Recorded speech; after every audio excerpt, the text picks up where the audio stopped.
El pelo es una estructura queratinosa que se desarrolla como consecuencia de unas pequeñas células germinativas o células madre que las generan. El pelo es, por tanto, el resultado de un proceso celular. Estas células se encuentran en reposo dentro de la epidermis. En un momento determinado y por razones aún desconocidas, se activan para el inicio de la formación del pelo. Es entonces cuando la epidermis se engrosa y las células madre comienzan a migrar hacia la dermis. Una vez allí, las células madre comienzan el proceso de creación del pelo, iniciándose por la zona más profunda. El bulbo está unido como un corchete a la papila dérmica. A través de la comunicación establecida entre el tejido epitelial del bulbo y el tejido conectivo de la papila, se comienza a intercambiar mensajes provocando que estas células inicien la multiplicación de los queratinocitos en la parte más baja del bulbo. El pelo es, por lo tanto, la consecuencia de una multiplicación celular llamada mitosis. La presión hacia arriba de estos queratinocitos es lo que obliga al tallo piloso a subir hasta la superficie. El pelo tiene la tasa más alta de multiplicación celular del cuerpo humano. Esto explica su increíble velocidad de crecimiento de casi 1 centímetro en pocos días. Esta fase de crecimiento puede durar desde unos pocos meses hasta los 10 años y se llama anágena. En un momento determinado se frena la producción de queratinocitos y el pelo entra en una fase llamada catágena, que puede durar entre 1 a 3 semanas. El volumen del bulbo disminuye y se separa de la papila, comenzando a ascender a la superficie de la epidermis. Esta separación significa la muerte del pelo. A partir de este punto, el pelo se desprenderá con cualquier ligero movimiento. Esta fase se llama telógena.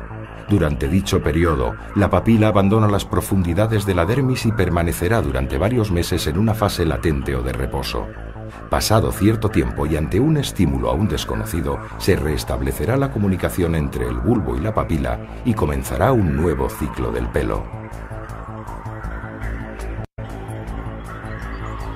La depilación es el proceso mediante el cual el pelo es eliminado de la piel.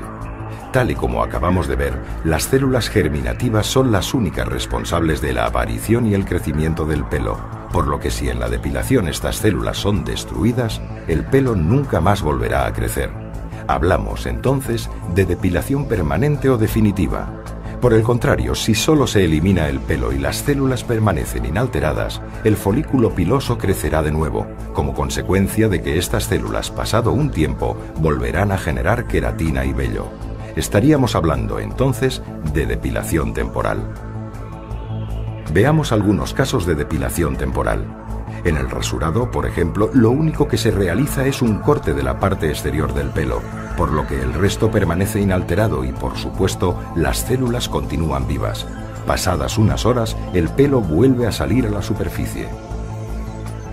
En el caso de la depilación con cera o pinzas, el pelo es arrancado íntegramente, pero las células germinativas ni se alteran ni son afectadas, por lo que siguen produciendo queratina.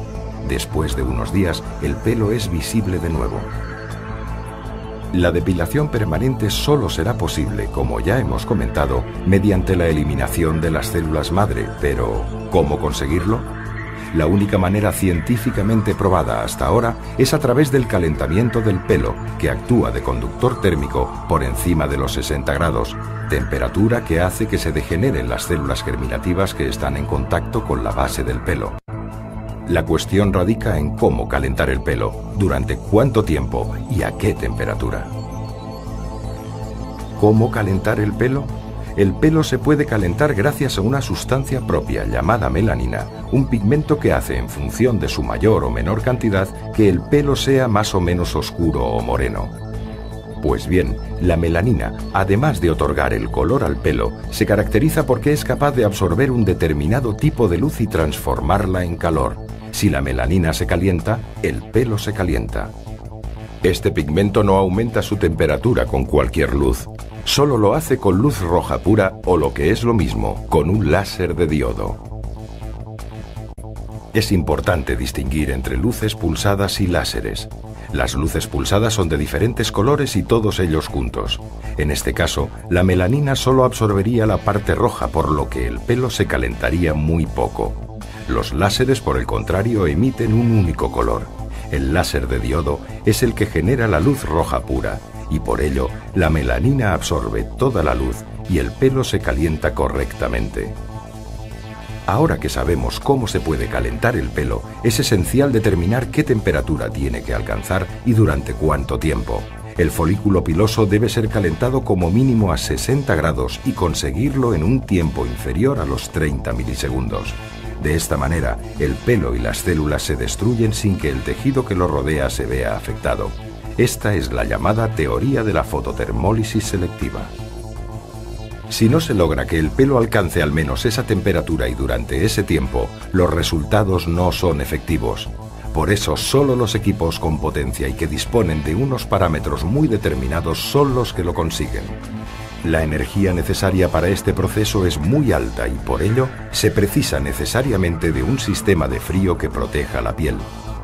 Por lo tanto, y como resumen, para conseguir resultados definitivos en depilación es necesario utilizar un láser de diodo de 810 nanómetros con alta potencia que primero enfríe la piel y a continuación emita la energía suficiente para calentar el pelo y degenerar las células pilosas. El pelo, pasados unos días, es expulsado por la piel y no vuelve a crecer más.